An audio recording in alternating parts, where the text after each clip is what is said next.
This video was brought to you by Elbilmek, ABRP, Stormberg, Kempower and Bilkomponenter.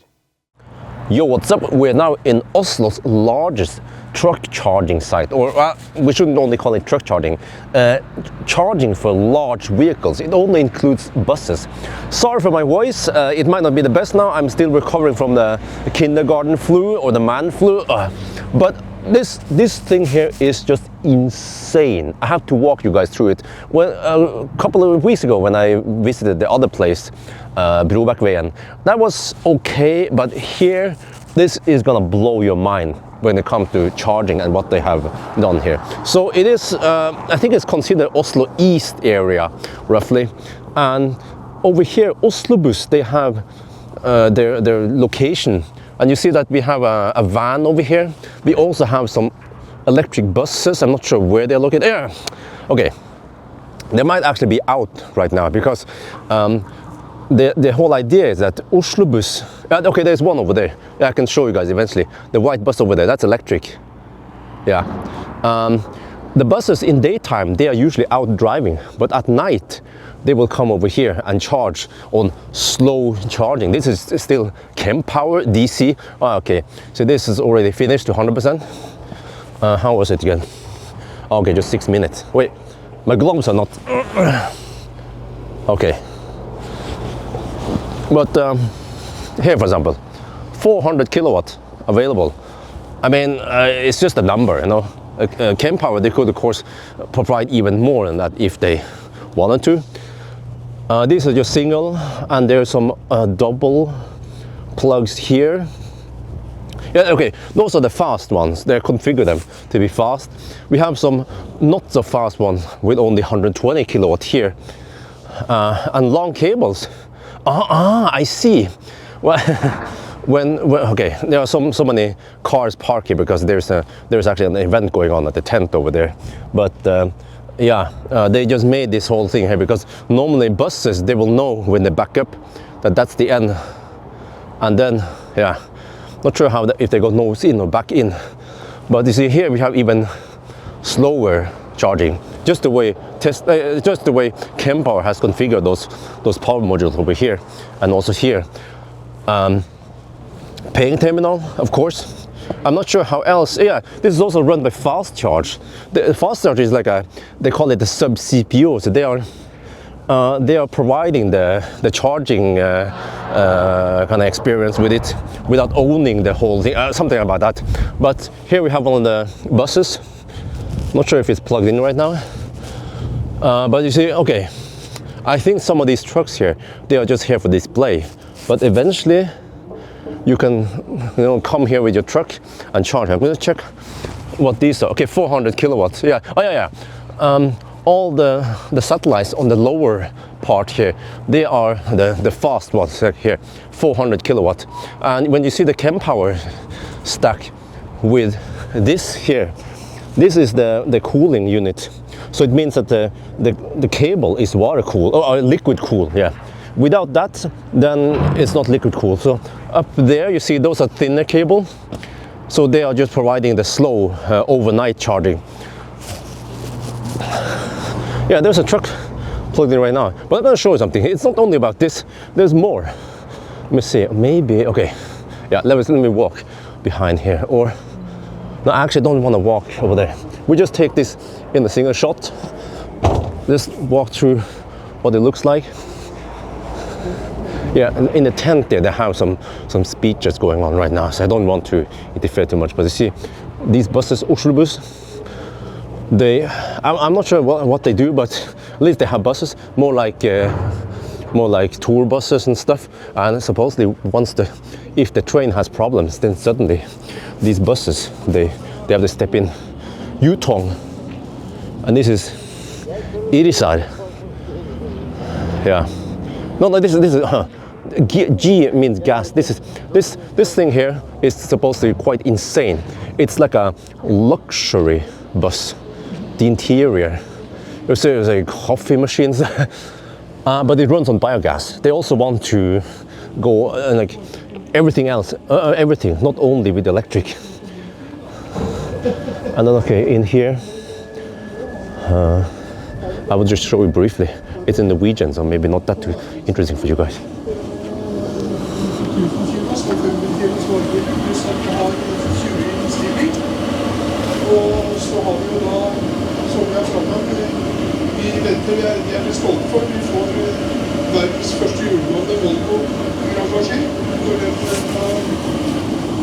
Okay, I don't want to be too loud since they are.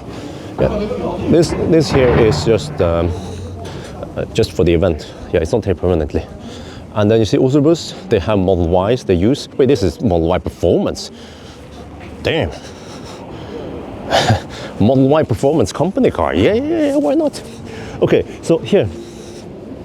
This transformer is what transforms from the high voltage to 480 volt for the rest of the equipment. And this is supposedly around 2 megawatt or 2000 kVA. And then here, yeah, I don't know if you recognize this, but Yutong Urobus, they had a demo car, demo bus here a long time ago, and it came with their own charger because this is GBT. It looks like chargeable, but it's GBT. So it has 2 GBT plugs. Yeah, that's the other one. Yeah, and it's connected via the system here somehow. But supposedly they don't use it that much anymore. But I'm not done showing all this stuff, guys. We have solar panels here. It's not crazy, but it's actually a wall-mounted solar panel. I think it makes sense in Norway. And there's also something more on the roof. So it's not that big, but it's around 80 kilowatts peak. And then here we have Pixie batteries. You guys remember Anywhere where they have those charging containers? They also use Pixie batteries. 10 of these, each of them are 50 kilowatt hour. So you have 500 kilowatt hour of local storage here. And the way they have been configured, let me see. Let me listen. Sounds like they're not that active yet. Okay, I'll show you guys from this angle. The way they have been configured is that they have 2 megawatt of power feed here. And then if the buses or whatever, right? If someone is charging and the power goes beyond, I think it was 150 kilowatts, then the batteries kick in. So it's for peak shaving, but they can also do frequency balancing, or they can actually you can go both ways. Yeah, but these can provide 250 kilowatt or discharges at 0.5 C. So after 2 hours they'll be empty. So what they do is that if it's heavy traffic here, heavy load on the charging, they will start discharging, and then it slowly fills up from the solar from here and on the roof.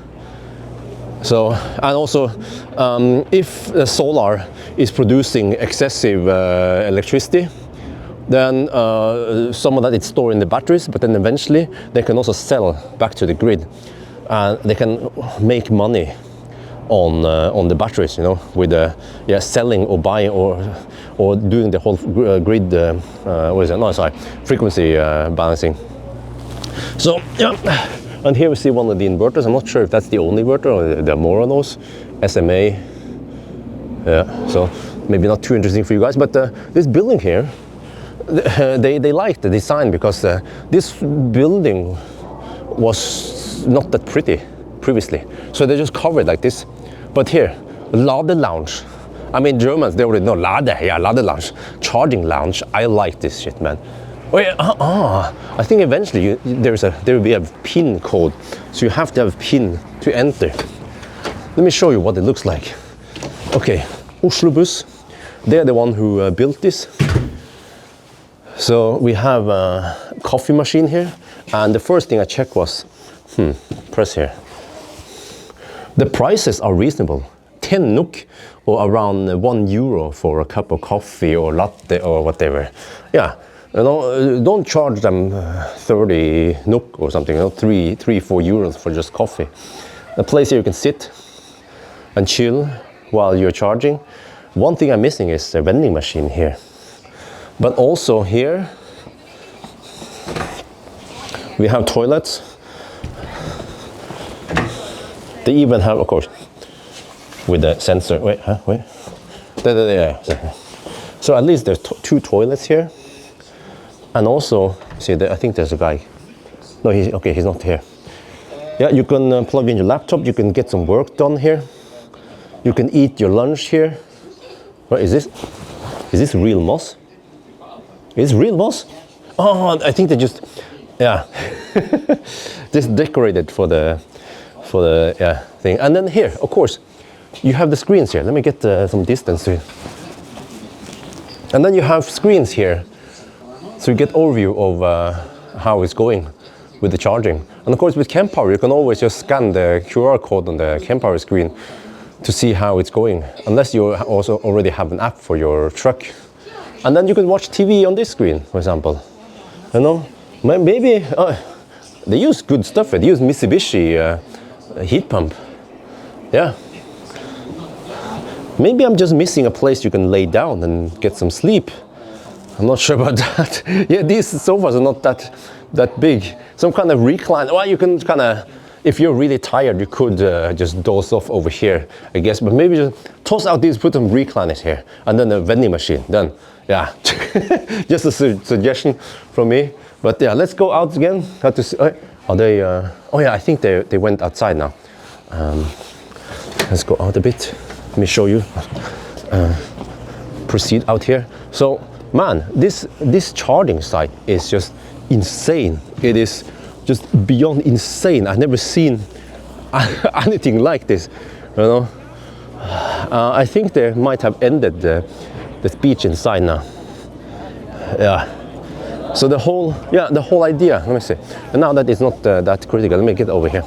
So the whole idea is that it's all about utilization, because they want. This is, of course, needless to say, it is a massive investment for the companies here involved, and like, you know, there's a reason why private person, they don't have high power chargers at home, because they are expensive. Oh, yeah, that bus just left now. So. You need foundation, you need cabling, you need to dig underground, you need to put asphalt here, and the equipment. So, and also not only that, but the power tariff. Once the whole site here goes, I mean, if I heard from one of the Oslo bus guys that there was the other site, but it could also be this site. If lots of trucks, buses, they charge simultaneously at high power, which is the case for these trucks, and they pull, let's say, 3 megawatt hour per hour on average. That's how they count, actually. Yeah, I don't like but on average 3 megawatt over an hour. You have to have it over an hour, otherwise it you know. It's going to cost them around 300,000, or almost 30,000 euro in power tariff. And then that means that you need to have many sessions, and you also need to shave off the peak. Yeah. So the batteries over there, they can do that much only, but at least there's a start, and they can at least do some, vehicle to grid, whatever, right? Well, I mean, VPP, yeah, virtual power plant, to kind of make money for what they're worth. But also, that's the whole idea here, is that in the daytime, Oslo bus, they want trucks to come here and charge. And that's also why they make them attractive with lounges and stuff, so that in the daytime trucks, they can charge here, get the charging sessions, and then at night the buses, they come here and charge. So I like the idea. It is quite insane investment, but I'm not sure if this is going to be the best blueprint for a new charging site. But I mean, they tried. Yeah, they tried, and also you have to give them kudos, but they try. And we have, the authorities. They say, oh, but hey, tell the companies, you need to start buying electric buses or electric trucks or whatever, right? And they be like, okay, but the company is like, yeah, but if you buy electric trucks, where do we charge? We've seen this before at Circle K. They come with something similar to this, right? The Tibber truck, whatever. And they squeeze in between i3s and e-Golfs just to charge because they have no other places to charge. But it is tight over there compared to here where you have plenty of space. So, yeah. Truckers and maybe bus drivers, they would probably love this place because it has so much space. You have a little lounge, and actually the prices here, they are roughly the same as other like CPOs. So I see that these are even slower charging, 85 kilowatt. Yeah. So it's like the further up you go, the less power they make available. Well, okay, this one doesn't seem to be operational yet. Yeah. But my actually question is, I'm wondering then, is this the only solution?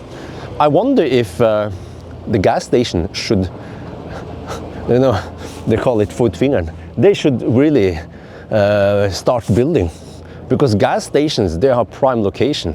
The only problem with gas stations is that they have those truck filling spots, right? The trucks might need only 5-10 minutes to fill up. Okay, let's say 10 minutes, there's a big tank. They only need 10 minutes to fill up and then they're good. So there is no laderstau, filling stau over there. But if Circle K installs a big truck charger, even if it's 400 kilowatt, even if it's 1 megawatt, it will still take, you know, half an hour to 45 minutes. So then you need more of those, and then you need more space. And then the gas stations, they simply don't have enough space. Well, it depends where it is. For example, actually, Circle K Dal, where Ioniq is, they have space there. They are building something there, new chargers, but it's probably just for private cars, not for trucks. So I think gas stations, they have to think out of the box. But I've seen more and more gas stations that are adding chargers. Gas stations, they have the prime location for chargers, because that's usually where truckers stop anyway, right, for refueling. But they are usually open 24/7. It's right by the highway. We have food, toilet, which is what I prefer, which is what drivers here prefer. Maybe a place to sit also. A place like this, I mean, it's good, but it is a bit off the highway. So if you're going somewhere, you have to take this detour to come here. Maybe a 10, 15, 20 minute detour. Well, it depends. It depends where you're going, what you're driving, what you do, all that. But there will be companies driving local runs who will actually come here and charge here. But then I wonder if you ask drivers, some of them might prefer something right by the highway at Circle K or something else. But yeah, so I mean, the whole charging park just blew my mind, really. The way they have set up everything with the solar panel and the batteries and all that stuff here. So this is just the beginning. So anyway, now you guys seen it. What do you think, huh? You like it? I like it a lot. It seems like, you know, they have put lots of planning behind this. They didn't just put up a charger like I've seen before.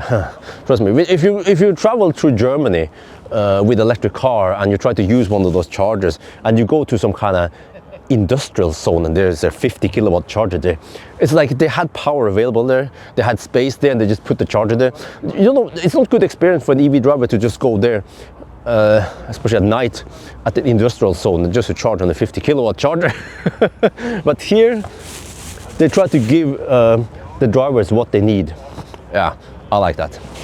But okay, anyway, I think that's going to be it for now. Hope you guys enjoyed this video. As always, thank you for watching, and talk to you later.